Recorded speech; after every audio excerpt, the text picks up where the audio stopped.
existing users, existing investors, potential investors as well, and go from there. So, as usual, Isaac, I will let you do the intro on the reggae and talk a little bit about the race itself, and then we'll go from there. Cool. Hello, everyone. I'm Isaac Hayes III. If you don't know who I am, founder and CEO of Fanbase. We are doing a $17 million Regulation A equity crowd fund on Start Engine. This is pretty significant because we have been very successful in the Reg CF space with regard to equity crowdfunding on social media. And so we wanted to continue to allow people the opportunity to invest in Fanbase, but we wanted an opportunity also to raise more capital faster. We were definitely limited by our ability to raise capital faster. And so for that reason, we decided to go up to this Regulation A round, which allows us to raise up to $75 million in a year.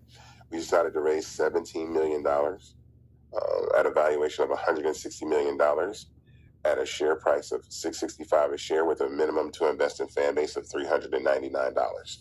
If you want to check out the raise for yourself and see everything that's going on with Fanbase and the details about what we're doing, you can actually tap the link at the top of this page. It'll take you directly to Start Engine, which is our Start Engine page where we raise our capital. And check out what's going on. The minimum to invest again is $399. That gets you 60 shares of Fanbase stock, which is pretty significant. And I think I'm excited about that. This room is also available live on the web. So if you know anybody that you want to check out Fanbase and invest, you can easily just hit the share button at the bottom, the little arrow button, and you can click the copy link and text them this room, or you can share it on social media if you want people to join the room as well. Oh, yeah, and also, one more thing. We are currently at $1,794,000 raised, so almost at $1.8 million, which is pretty dope. Almost 1.9, yeah. Almost 1.8, man. It's getting there. It is. That's awesome. So let's talk a little bit about I want to talk a little bit about the rewards, because we had some questions last week and this week from our new investors. Mm-hmm. We have more than 1,000 investors in this round, and some of them were asking about their perks. So I want to review them one more time. And I do want to say that unlike other rounds, when it comes to the first 4 tiers and giving labs and so on, we're going to be able to start giving those before the race closes. In the past, we wanted to wait until the race closed so we can get all the information and then start giving these perks. But for this race, because we have new ways to getting that information, we can actually give them right as soon as you are invested. And Isaac, I think it would be great also to remind everyone, when are you fully invested? Mm-hmm. But let's start with the perks. I'll just go quickly through them. So we have 5 tiers that gives you different perks. Tier 1 is if you invest $600 or more, you're going to receive early access to our new features on the platform. Then for Tier 2, which is $1,000 or more, you're also going to get access to early access to our new features, but also you're going to get 10,000 labs. So if you're someone that invested $1,000 or more in this round, please feel free to reach out to support, and we'll be able to give you those 10,000 labs as well. You're also going to get a verified profile badge as well. Tier 3 is $2,500 or more, and you're going to get 15,000 labs. You're also going to get a Fanbase t-shirt. You're going to get some merch, and you're also going to get a verified profile badge. For Tier 4, it's $5,000 or more. So if you invested $5,000 or more, you're going to get 20,000 labs to use on the Fanbase platform, the t-shirt, and also you're going to get a gold verified profile badge, and you will get 5% bonus shares. So you're going to get 5% more shares if you invest $5,000 or more, which I think it's a great perk. Okay. And then last but not least is Tier 5, which is $10,000 or more. You're going to get everything that I mentioned, 30,000 labs, to use on the Fanbase platform. You're going to get the t-shirt, the gold verified profile badge, and also this one we will have to wait until the end of the race. We will have a dinner with all of our tier 5 investors so we can enjoy an evening together. Okay, so 5 tiers, 5 different reasons for you to invest. If you are an investor in this round, please reach out to support by either shaking your phone or emailing us at support@fanbase.app, and we'll be able to start assigning those perks that we control. All right.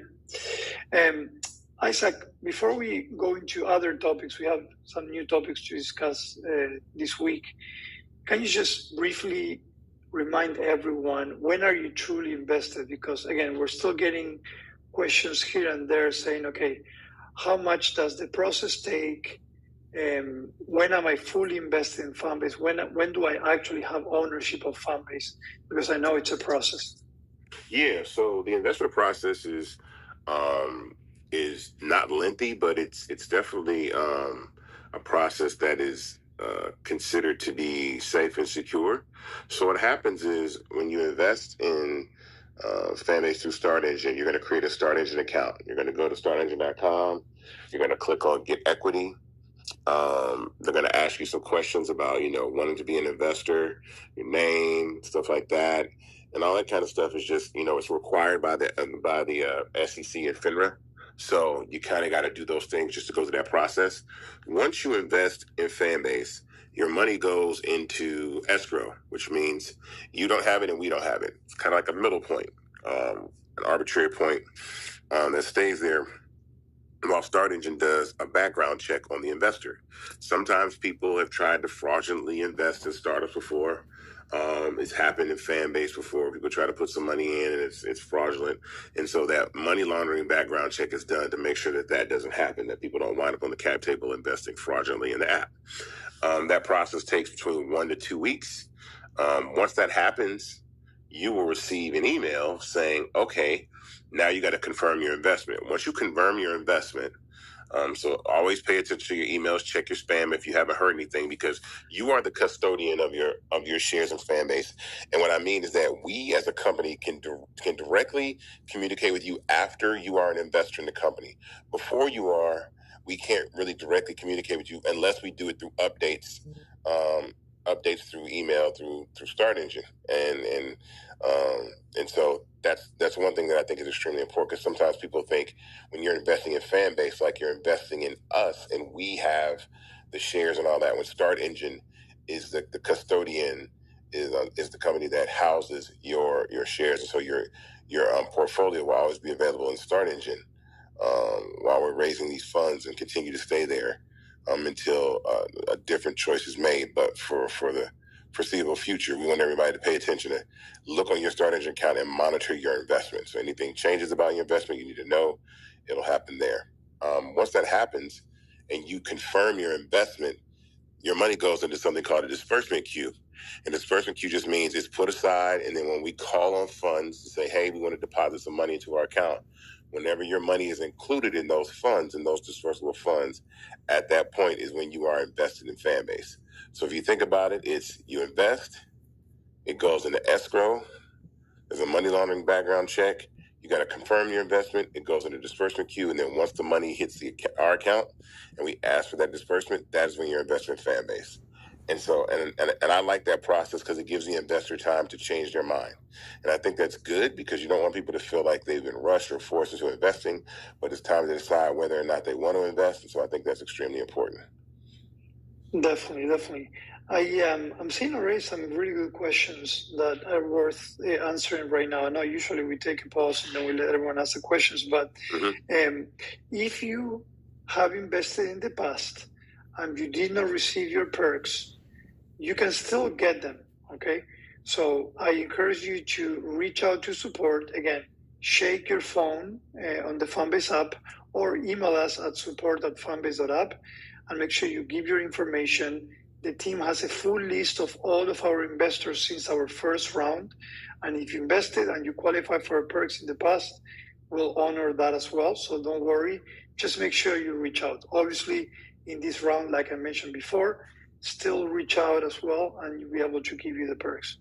The other question, Isaac, that is coming up is, can foreigners or anyone outside the United States, can they invest? And the answer is yes, except, right? So I'll let you explain a little bit that. So there are restrictions in the UK and Canada for unaccredited investors, non-accredited investors to invest in the platform. That is not our decision. That is based on your government, the government of Canada and the government of the UK. Now, if you are accredited in the UK, you can invest. But other than that, those are the only two countries that we know that we've seen that have restrictions on allowing anyone to invest. And so you can invest in Start Engine, in other parts of the world. And so it's globally available for users to invest. Definitely. Also, someone asked if, they make 2 investments within the same round, will we aggregate those perks? The answer is, for the perks that we control, meaning the labs, the merch, the badges, yes. If you invested in the same round several times, we'll aggregate all those amounts and we'll honor those perks. Now, what doesn't aggregate is the additional bonus shares, because that's controlled by Start Engine and that's not aggregable. So, right? So if you invested $399 and then you invested $300 later, which again, it should be the minimum $399, you will qualify for the first tier of perks, okay? Yeah, those Start Engine perks are amount-based perks, and so those bonus shares happen during the transaction, and we can't go back and change those.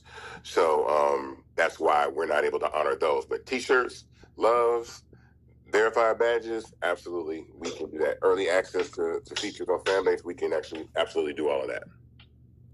Yeah, and then another question is, how long are the rounds, these investment rounds? So the investment rounds are just determined by how fast we close the investment. So typically, like, I'll give you this. The first time that we ever raised on Start Engine, the goal was to raise $1 million, and I raised $1 million in like 3 weeks, and then the round closed, and we had a wait list, and we opened it back up, accepted more money. So the round closes when we hit our goal. This time we have a large goal of $17 million. And so once we reach $17 million, that round will close, and you'll no longer be able to invest in Fanbase. And I say this every round, that there has not been a round, whether we're raising $5 million, 1 million, 2.3 or whatever, that we've closed around and someone that says, wait a minute, the round's closed? And I'm like, yeah. So as soon as you can invest in Fanbase, I suggest that you do.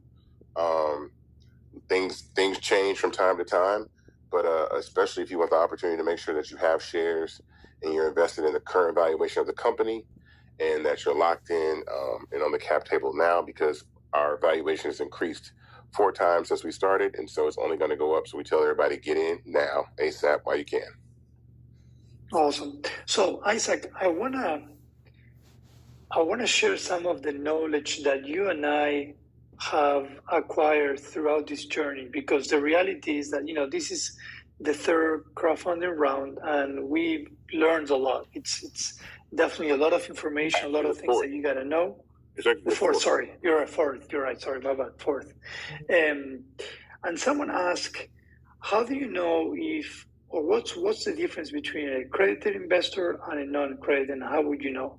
And I think it would be important to share that as well. Yeah, well, that's extremely significant, because the way that we're able to actually raise this capital is something called the Jobs Act, which is a rule that was brought signed into law by Barack Obama and Joe Biden back in 2012. It became active in 2015, which means that before 2015, the only people that could invest in early stage companies were rich people. And those rich people had a title called accredited investors, which means you have a net worth of $1 million minus your house, or you make $200,000 a year for 2 consecutive years, and then you can qualify to be an accredited investor and then invest in early stage companies. Look, we with voted this for new regulation passed by the SEC. Look, we voted for Kamala, but hold her accountable. If we are going to put her in office, have 44,000 black allow people like myself to raise capital from our Look, we voted for Kamala, but hold her accountable. If we are going to put her in office, have 44,000 black women organized in a night, then we can't pretend that. Which is really good because the rich and the wealthy are not really excited about the average person being able to have access to opportunities to invest in any kind of company that's on equity crowdfunding, that's on the equity crowdfunding site. And so that's a big deal. So that is the difference. Non-accredited investors are just anyone that does not make over $200,000 a year for 2 consecutive years and is not worth $1 million to minus your house. And that's the majority of people. So there's a large audience of people globally that now have access and opportunity to invest in early stage startups, tech companies, any kind of company.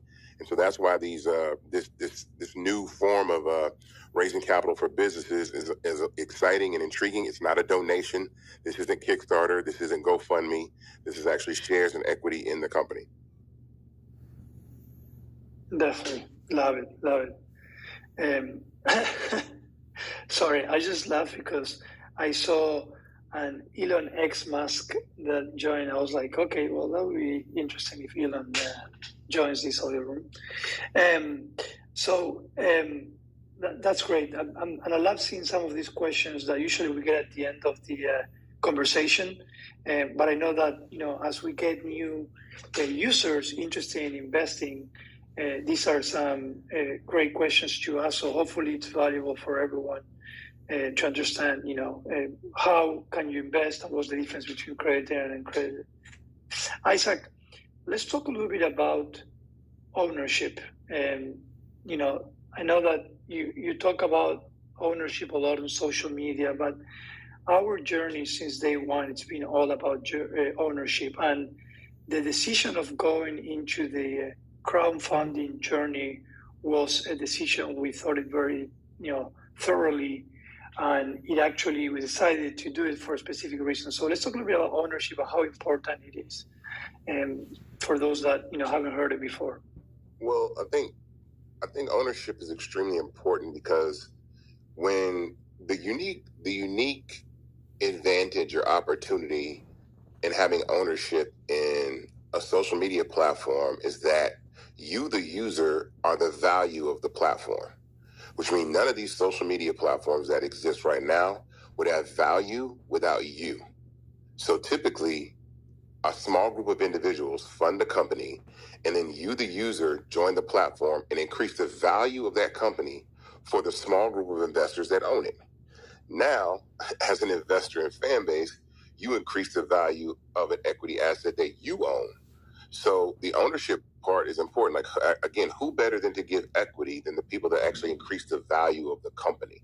And I think that's significant. That separates it from any social media platform that you're going to get on today. You're not going to get on X and get equity. You're not going to get on Facebook, Instagram, Snapchat, TikTok, and actually sit on the cap table of these companies for 2 reasons. One, those companies are so far along. They were started 10, 12, 14 years ago and raised significant amounts of capital from VCs, the old-fashioned way, which is still a way that people do raise capital. But this is a new model. And so the advantage of actually having equity ownership in a platform also, mind you, that is monetized for the user from day one. And so there are a significant amount of users on this app that have actually invested in Fanbase for the minimum amount and actually made that money using the platform. So now they have equity in a startup for free. So now you have ownership in Fanbase by using Fanbase, and then also you're adding value by being a user. And so the opportunity for ownership for users, and this is important because, again, anybody around the world can invest. People use the platform. We had a huge spike in users today in India. So if you're in India and you want to invest in Fanbase, tell your friends, tell everybody in India to invest in Fanbase because we had a huge spike in users today in India. And this is like the second one we've had in maybe the last 30 to 60 days.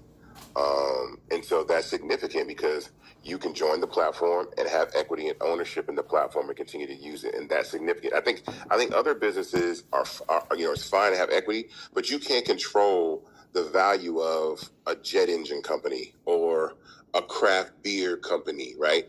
But you as a user can directly control the value of your fan base by simply being here and bringing more people to here. If I wanted to treat value and ownership as a scale, then let's say there's a scale on one side. Well, there's two scales, right? One is users, one is the value of a company. And the more people that step on that scale, that side goes down and the value of the company goes up. So if I could explain social media value, I would treat it as a scale. So the more people you get to stand on the scale with you, the more valuable your asset becomes. So we've gone from a $20 million company to a $50 million company to an $85 million company, and now a $160 million company. And that's because more people have stood on the scale and more people have used the platform and invested. So now we're close to 700,000 users, as opposed to when we launched our first round, we had about 10,000 users. And so that's the importance and significance of what we're doing in ownership. Definitely. Let's. I'm starting to see some other questions, but we're gonna wait to answer those. And let's talk a little bit about the plan behind the $17 million. I know that a lot of times we're asked, why $17 million? What are you trying to do with that? How are you going to be exponentially growing fan base? And we've been building the product for several years. We came a long way. But really, this money has a plan, and I want us to talk a little bit about the plan. And if you want, go ahead. Yeah, I'll give the broad overview, and then I'll let you talk about some of the specifics. But here's the biggest reason why. In the Reg CF phase of Fanbase, we were only legally allowed to raise up to $5 million in a calendar year. So that prevented us from raising large amounts of capital because we would have to wait until like another year goes by and then we can launch around and raise more capital and do so. And what we were realizing is that Fanbase is no longer a startup and that you want to scale it up. And so if you want to scale a company up, you have to put more fuel on the fire by capital resources, things to help the company, help the ship go faster, right? And so moving up to this Reg A level gives us the ability to do that. So the first reason why, and the first use of this capital is to actually scale the company. And to put that in perspective, there are startups that raise, even in seed rounds, sometimes more than Fanbase has raised, just off the first check. So there are companies that have raised, $35 million. $25 million in the beginning, like the very first check they get. So they have the freedom to scale their business at any pace they so choose. And those companies, have not been successful in doing so. So plenty of them, a lot of them have failed. And so since this is a very grassroots, independent way, the Fanbase story is not going to be your typical startup story. It's not going to be founder creates startup, founder gets VC capital, app goes viral, VCs come in and give startup, $100 million, $200 million. That's not going to be the journey of this platform. This is going to be a very meticulous grind from the bottom out the mud all the way to the top success story. And the beauty of that is we get to take a lot of you as users and investors along for the ride, which is extremely significant. It's a success story that's inclusive. It's a success story that is inspirational. It's a success story that shows that anybody can do this, with the right amount of talent and effort and energy. We're able to do that. So raising this capital is taking us from a startup to a scale up. So that's going to allow us to do a bunch of different things. And Ramiro's about to tell you some of those things that we'll be able to do with these funds.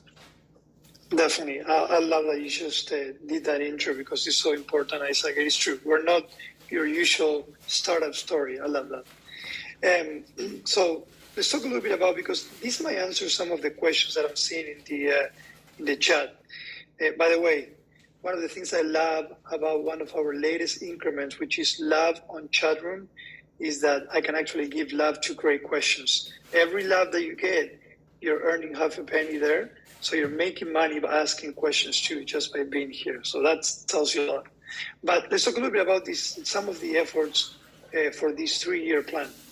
So obviously I'm going to start from the product perspective. I'm the CTO for Fanbase, so I got to start that way.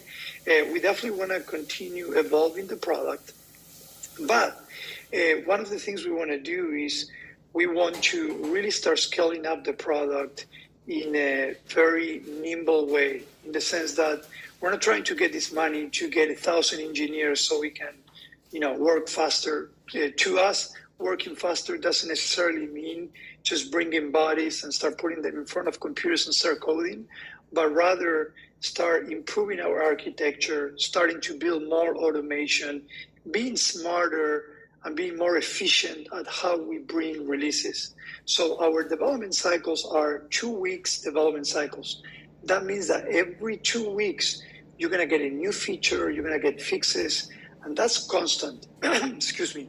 We've been doing that since day one. For those that have been with us since day one, you know how quickly we bring features. But even though we do work very quickly today, we want to improve that. So improving architecture, automation, and starting to own some of the infrastructure itself are super important to us. That will allow us to start bringing some disruptive functionality. So part of these funds that we're going to be using are going to be used to bring some of disruptive functionality. We talked about bringing e-commerce in a different way that you see in other platforms. We talked about bringing RTMP. We talked about truly becoming a tech stack for creators through all these different tools that we can bring in Fanbase. Because remember, Fanbase is not an ad-centric platform. So everything we bring has a monetization feature in it, which by itself already makes us different than everyone else. We don't have to work around our, an ad-centric structure. So all these features that we're going to be bringing that are going to be truly disruptive, definitely these funds are going to help with that. Now, as we do that, we also want to protect our IP portfolio. It happened in the past. We've come with some disruptive functionality, and 2-3 weeks later, boom, they show up in other platforms. So as we grew as a company, as a product, we started learning from that. So some of the money will also be used to continue protecting our IP, which at the same time increases our value as a company as well, okay? And then another thing that I want to emphasize that sometimes is not talked enough is we also want to invest or continue investing on improving our insights and analytics. This is not only to help us drive better business decisions, it's because we want to, as part of the tech stack for creators, we want to give these insights to creators so they create better content, they monetize better, they make more money. Because at the end of the day, when our users, our creators make money, Fanbase does well as well. So that's the mutual incentive that we have, and that's the nature of the innovation behind Fanbase, okay? So we're going to be investing a lot on advanced insights and analytics. In fact, I did mention in my audio room last week that we just went live with a revamp of our insights, which will allow us to improve virality inside the platform. So these are just some of the product-centric efforts that we will do, or actually we are doing with the money, because as we progress with the race, we are using already the money to continue driving growth. It's not that we're just sitting around waiting for the $17 million so we can get started. We're already doing that. But obviously, the quicker we raise, the quicker we can start bringing some of these efforts. Isaac, is there anything else beyond what I just mentioned? I know we have at least 16 different efforts that we're going to be doing with this money. Yeah. Anything else that you want to mention? No, I think you covered them well. Like I said, I think the catch-up functionality is something that's important because we are faced with the task of building our vision of a platform, but also providing the expectation of what any user that gets on social media has. So if you're getting on social media, you expect DMs, you expect sharing, you expect all of these things that are there. We have to at least abide by the general standard, which is far more advanced today than what it was maybe 12 or 14 years ago, when these social media apps started to appear on the App Store. And so that is the task of, being who we are individually, but also providing something, a bit of familiarity and comfort to users that are joining social media that are used to these functionalities and features. Ramiro, I just came up with a cool functionality that I want to do, and I'm going to announce it in this room right now. and I want everybody here, and I think people will Are you love sure? it. Yeah, I want everybody in the chat. Now, if in the chat room on the stage, you put a green check mark, but I think we should be able to pin chat room comments to the top of the page. So if someone asks a question, we can pin it to the top of the page in the audio room. That would be really neat. So I like that. I like that. That's not a. I thought you were gonna come out with one of those features that you always come out that are super disruptive. I'm like, oh, okay. Yeah, but I see some questions in the chat, and I would love to just take it, grab it, and pin it to the top of the room, so that even people that aren't in the chat, the people that are in the chat can see it as well. Just take it and pin it to the top of the room. Definitely. So I'm going to go back to one of the initial questions, because I am seeing we're having new users and new investors. So I think it's good to go through the basics. Can you talk about how Fanbase makes money, our revenue streams today, and then maybe I can jump after that and talk a little bit about the future of the revenue streams in Fanbase. Yeah, so the design of Fanbase, the revenue structure of Fanbase is something that is forward thinking. I think it's a new way that social media platforms are going to monetize, and I think it's a way that the existing platforms cannot monetize, and that's because they scaled to a point where they become dependent on the traditional way of monetizing social media, which is through ad revenue. So a prime example is 97.5% of Facebook's revenue comes from advertising. And there's nothing wrong with that. The advertising component is the bread and butter of what social media platforms use. When I came up with the idea of Fanbase, I also understood that because advertising is part of social media, that the platform itself has to limit the visibility of the user to force companies to run advertising through the app and not the user with the large following. So I didn't want advertising to be the main focal point of Fanbase, because it would go against, my vision for creating a space of limitless reach, limitless opportunity for people. And so for that very reason, the rev share model, which is a 50-50 rev share, which is 50 to the user, 30 to Apple and Google, and 20 to us, is an amazing, an amazing opportunity, an amazing format to do, because, again, collectively doing rev share off users at scale, so not at 700,000 users, but 7 million or 70 million or 700 million, creates the opportunity for billions and trillions of dollars of revenue, and still leaves the opportunity for us to find creative ways to offer advertising. The cool thing about Fanbase is we have so many ways. First of all, subscription is one way. So you can put content behind 4 of the verticals, 5 coming up in 2 weeks, which is exclusive live behind the paywall coming up in 2 weeks. So that's one. And then tipping is giving love. So when you're giving love, that typically is on, posts or in an audio room, but now you can tip love on comments. Now you can tip love in the chat room. And then we're at some point, I think we're going to allow you to tip love in DMs. And so we're just providing a multiple amount of ways for users to be able to actually have the opportunity to make revenue. And again, it's still that rev share split. I always say, a penny doesn't seem like much until 1 million people give you one, or 2 million people, or 10 million people give you a penny, and that tends to add up. So collectively, our model is focused specifically on rev share collectively for all the users, but it still leaves us ways to think about doing creative things in a way that allow us to still use advertising to make money, and even in partnership. And so I'll let Ramiro talk about some of those things. Yes, thank you. So to summarize, obviously today, most of the revenue streams come from, like Isaac said, subscriptions, and then lab, which is what Isaac called tipping. Now, we know that we want to grow with that. That will always be part of Fanbase's core. Now, like Isaac said, it's not that we are against advertising or working with brands, all the opposite, right? We are really against the traditional advertising model where we actually suppress content and we don't focus everything around the creator and their content. Isaac mentioned this several times. In other platforms, the entire model is around advertising. So, they got to put your content or you next to, a brand that is willing to be next to you.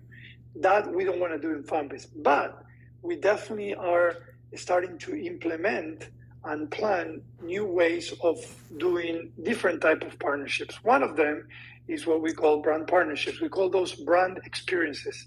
A perfect example is what we call branded audio rooms.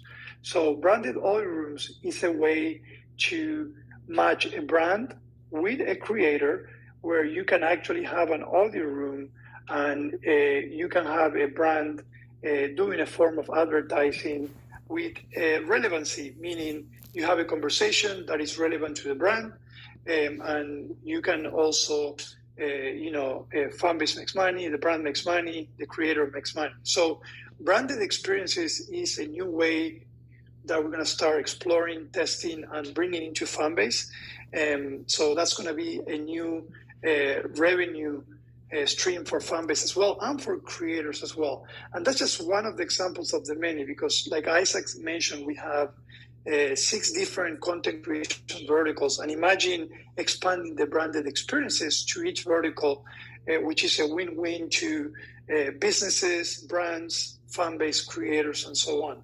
So I wanted to cover this because not only people sometimes come and say, okay, so how does Fanbase, first of all, how do I make money? How does Fanbase make money? And is this the present and the future of Fanbase as far as revenue streams? So I wanted to explain where we are today and where we're headed in the future as well. And again, we'll continue, just like Isaac mentioned, bringing the lab, the tipping and subscriptions to other verticals as well. So that will never stop coming, okay? I want to answer another question and then we'll go through other ones. Someone asked, if Fanbase today has an influx of new users, will Fanbase be able to withhold that, or will we have to increase hosting? So I want to try not to get too technical about it, but one of the things that I'm proud of is that we came a long way from a product perspective, but also from an infrastructure perspective. We do have a way to be able to sustain a mass influx of users. So we're not worried about that. In fact, Isaac, we always say, anytime, any day, anything can happen. We'll be ready. Now, I don't deny that, with new influx of users, it comes great things, but also comes challenges. We had that, for example, last year when Clubhouse changed their business model. We had a lot of great users coming into Fanbase, and that was great. We were able to sustain that growth. We didn't have downtime, but obviously we started seeing some performance things here and there that we knew we needed to address, and we addressed them.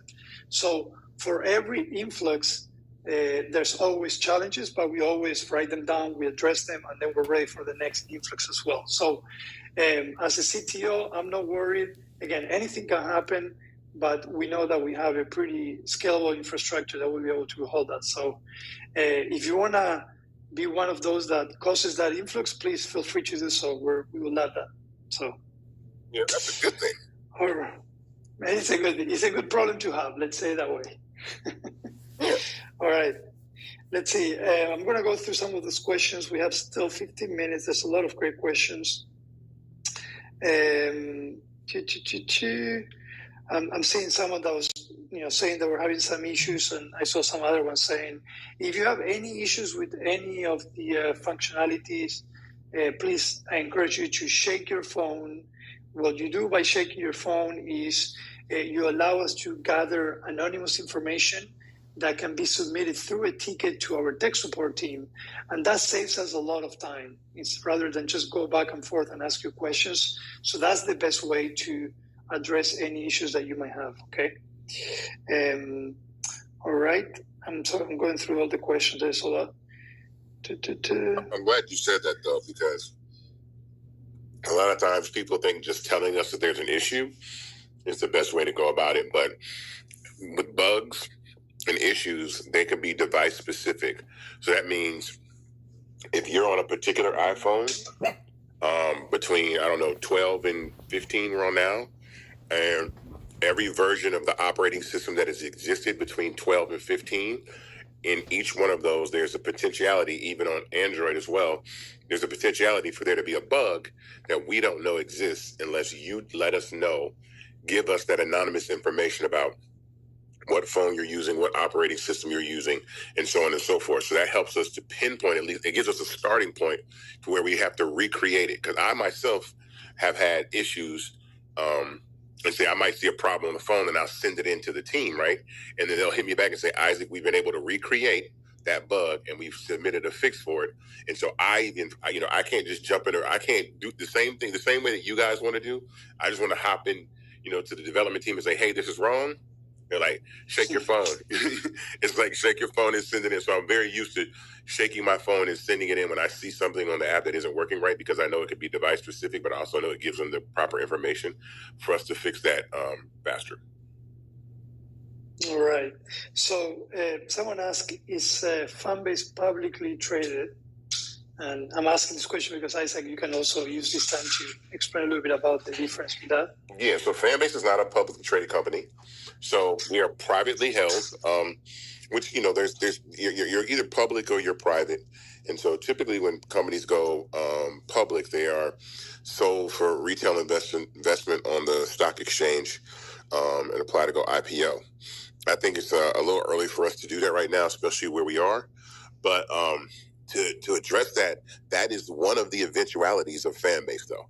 So the life cycle or the growth cycle of this company will be a liquidity event at some point. And that means a merger, an IPO, or an exit through an acquisition. And I think that is something that I think people didn't know, because you can't really hold a company private forever. You could if it's making massive amounts of revenue. Just massive amounts of revenue. It just works. And there's things that do change when you take a company public.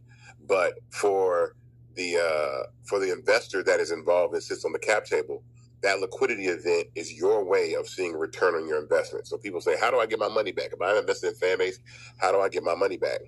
And that is through a merger or an acquisition or an IPO, which means, you either get bought out as a shareholder or you will sell your shares yourself on the open market when we go public. And so that is extremely important to understand and know. So right now we are a privately held company, but the eventuality is Fanbase will be acquired, or it will be it will go public through an IPO. All right. So I'm going through some of the questions. I see some new users. Welcome to those that are new to Fanbase. We're excited you're here. I want to just take a few minutes just to mention that we actually have great onboarding audio rooms going on every day through some of our super users, but also through some of the Fanbase marketing team. So make sure you check those. And then on Tuesday, we have this one at 5 p.m. Eastern Time. On Wednesday, the marketing team also has an audio room at 5 p.m. Eastern Time. And then on Thursday, I have mine that we talked about development, some of the features are coming up soon, and the product roadmap as well. Someone asked, when is the next feature coming out for the feed? So we went live with the feed refactor not long ago. We're still ironing out things here and there. The exciting thing about that is that now we're starting to build some new ways to create and visualize content. So you're going to start seeing a lot of new features coming up from, a carousel, being able to upload multiple images and videos, improvements on the way you upload videos as well. We're going to start working on profile as well. So we're going to give you some tools to make your profile look better. So now that we did the feed refactor, you're going to start seeing a lot of those features related to content creation and visualization coming up much faster than before. Okay. Someone asked, when will e-commerce come to Fanbase? That is definitely in our roadmap. In fact, I mentioned that is part of one of the things that we want to bring with the this race. We are just waiting a little bit longer for that. If I had to guess right now where we are, probably will be either a Q4 or a Q1, most potentially 2025. But we're starting to have conversations with some partners that are interested in partnering with Fanbase. But definitely e-commerce is in the future for Fanbase for sure. Okay. So I'm going through some. Isaac, feel free to, there's a lot of questions going on. Feel free to take one if you want. Let's see. And what I love is that a lot of our super users are answering some of those questions as well. Yes, I'm seeing them. Let's see here. What happens to those private shares when Fanbase is acquired? So that means that if you have equity in Fanbase, you will receive, you will get bought out. Those shares will get purchased from you as the investor at the new value of the stock at the time of purchase. So, let's say Fanbase, this is hypothetical, but let's say Fanbase started as a $20 million company, right? And so then Fanbase goes to a $100 billion company, right? So, and that's a big amount, but I say 100 billion because that's still less than the value of Instagram or TikTok or Facebook. These other companies, it's still way less than the value of those individual platforms. But you would still say a $20 million valuation, that still would be a 5,000x return. So if you invested in Fanbase, hypothetically, in the beginning when the minimum was $256, you would get $1.2 million. You would get those shares would get purchased for you at a price of $1.2 million. So that is what happens to those private shares when a company gets acquired. And so that is the part of that, and that happens all the time with accredited investors, right? So when you see someone, invest in a company early and then that company gets acquired by Amazon or Facebook or Google and those people get bought out, that is exactly what's happening. That just typically has happened in the past since before 2015 for accredited investors, which is rich people. But now you yourself have an opportunity to be that person that gets bought out for your equity in a company the same way that accredited investors do. Definitely. Love it. Let me see. I see some questions. I know they were asking about if, there was angel investing was allowed, and someone already answered that you can through Start Engine as well. I saw that Seal shared the link. If you're interested in investing in Fanbase, you can go to fanbase.app/invest or startengine.com/fanbase. Either one will work, and you can see all the information there as well. Yeah. Well, one of the things we didn't talk about, we talked about the minimum to invest, we didn't talk about the maximum. So the minimum to invest in Fanbase is $399. The maximum is there is no maximum. That means if someone wanted to come and take a large chunk of this round, they could.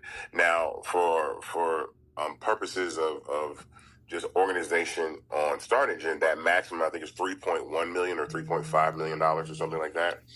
So if you want to invest $2-3 million at one time, you could do that right now on Fanbase directly through Start Engine. And at this point, the terms of any investment will be no different right now.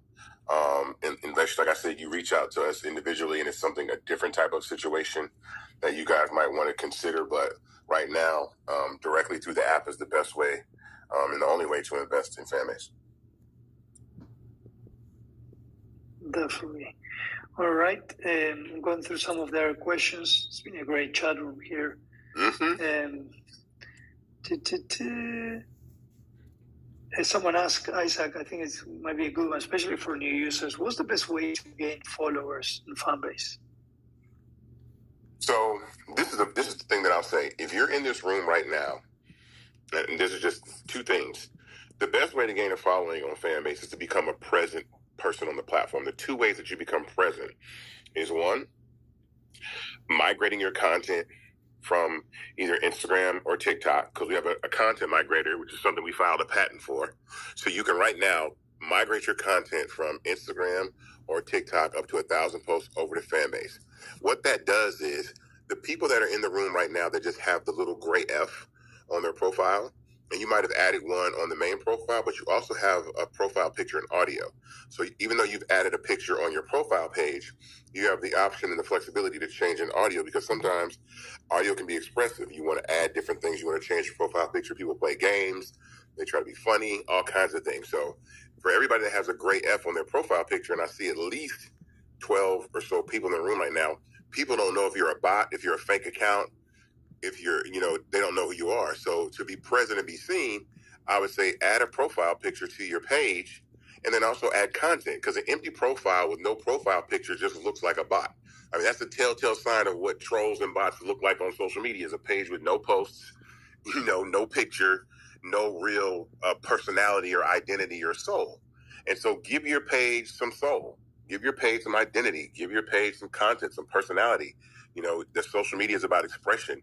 And so do those things, and that'll allow people to gravitate towards the type of content you make, what you're interested in, and then be social inside of the many verticals inside the app. So Flicks is a vertical.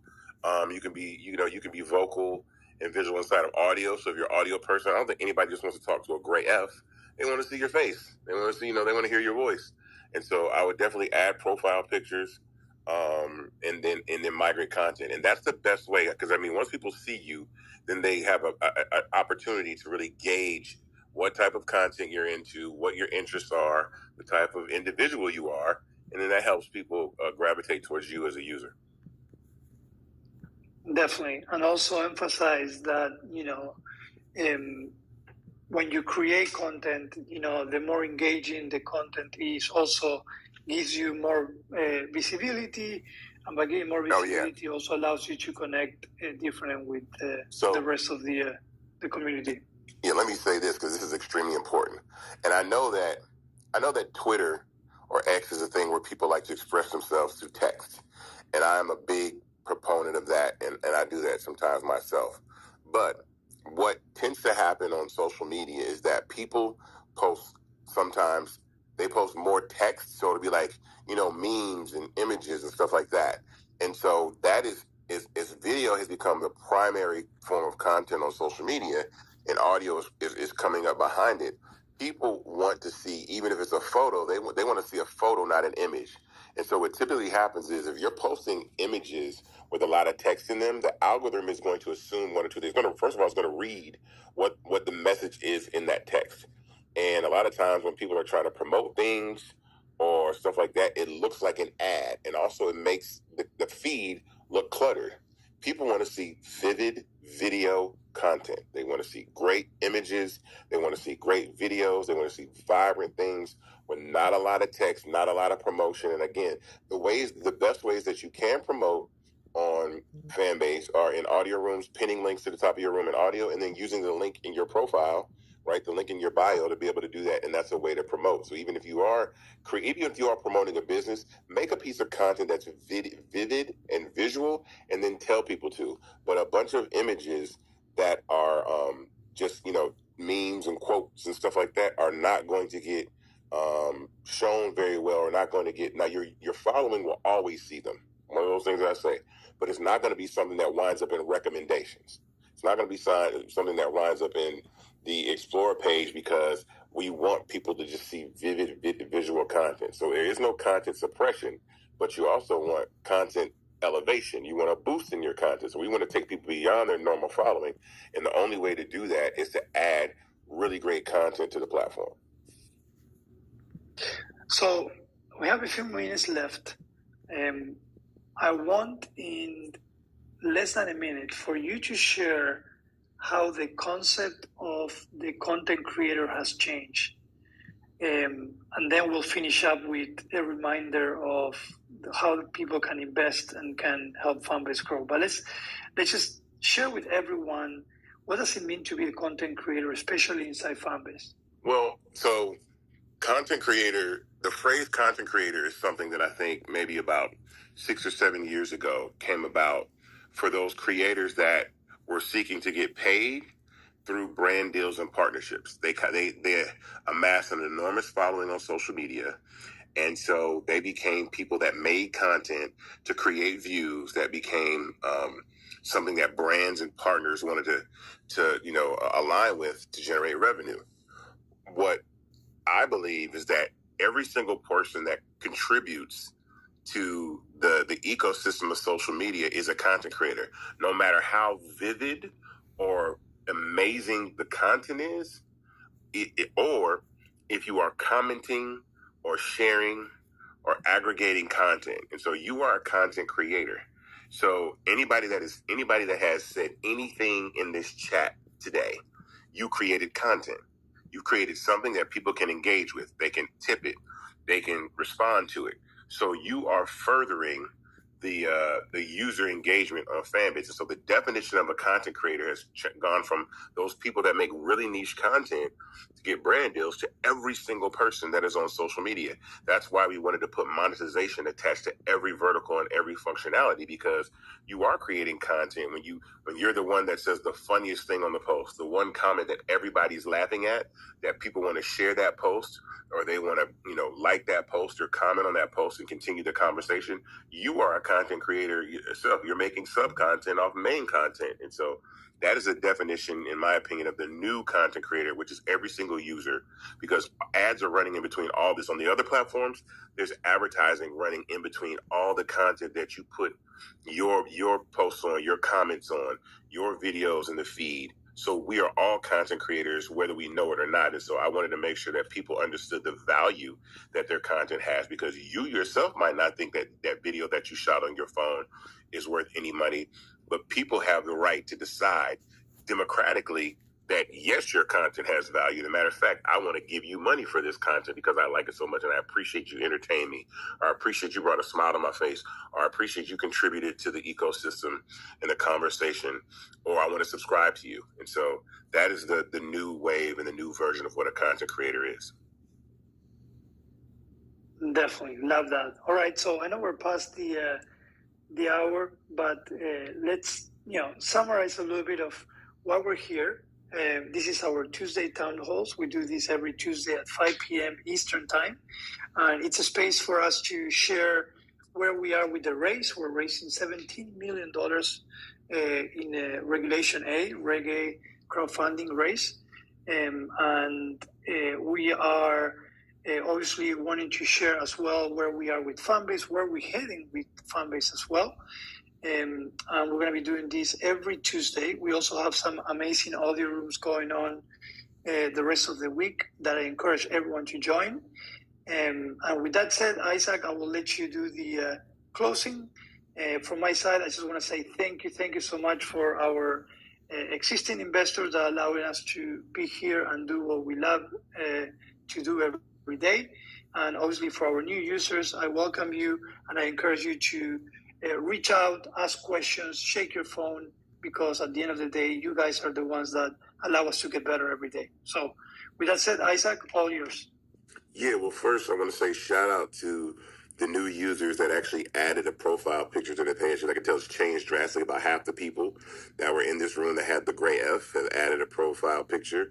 I see some of you that hadn't. I'm not going to call you out, but if your profile picture in this audio room is a gray F, that means that you haven't added a photo to your audio profile. So you have a profile photo for your main profile page when people see you on any of the other content on the page. But in audio, since audio is so real time, and you might be able to change your icon to something that relates to the conversation, you have an audio profile photo. And so make sure that you add a profile picture to that so people know that you're actually a real person. And engage with that. So I've seen that half the people have done that. I'm seeing a lot of new profile photos in here just in me scrolling. Some that I didn't see, and I actually saw some change in the middle of this conversation. So thank you guys very much for that. To close out the conversation, this is our, like I said, Romero said, our weekly Tuesday audio town hall for investing in Fanbase. We are currently at $1.795 million, so almost $1.8 million of a $17 million equity crowdfund we're doing. This is a Regulation A crowdfund. Which is a little different, which, again, it's extremely advantageous for us to be able to raise $17 million in the Reg A space. The minimum to invest in Fanbase right now is $399 at $665 a share at a valuation of $160 million, which gets you 60 shares of stock in Fanbase today, right now. So I tell everybody to go to startengine.com/fanbase and invest. But not only you invest, tell your friends to invest. Tell your friends to invest. Tell your friends' friends to invest. One of the things that I thought was pretty impressive as I close out this audio room, and the power of community is, we had a new candidate come run for president, announced they were running for president, and in about 48 hours they've raised almost $200 million. Now some of those donors are really, really big donors, but I've seen in small communities get together of 20,000, 40,000, 50,000 people and raise millions and millions of dollars in just 4 hours. And those are donations. That's not equity.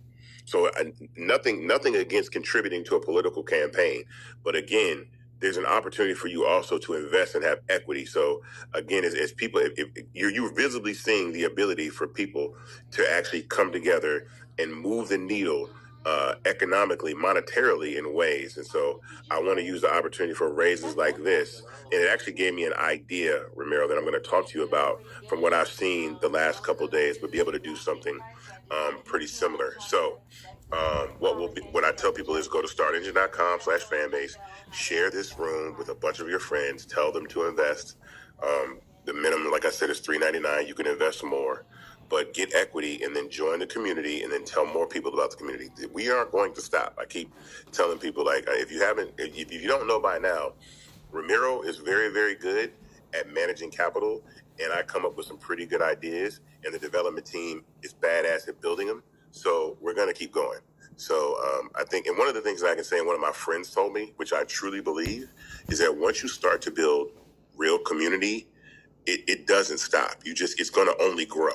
And that's what Fanbase has done over time, is the community has continued to grow and continue to grow. It might not be growing at the pace in which, these other startups that raise millions and millions of dollars do, but those communities sometimes scale and then they collapse because they grow too fast. And so I'm appreciative of this journey. I love it. I don't mind us taking our time to learn. It gives us time to make mistakes, not in front of millions of people, but hundreds of thousands of people as we continue to build the platform. So again, go to startengine.com/fanbase to invest, and we will see you next Tuesday at 5 p.m. for our audio town hall. Thank you, guys. Have a great rest of the week. All right, everybody. Bye-bye.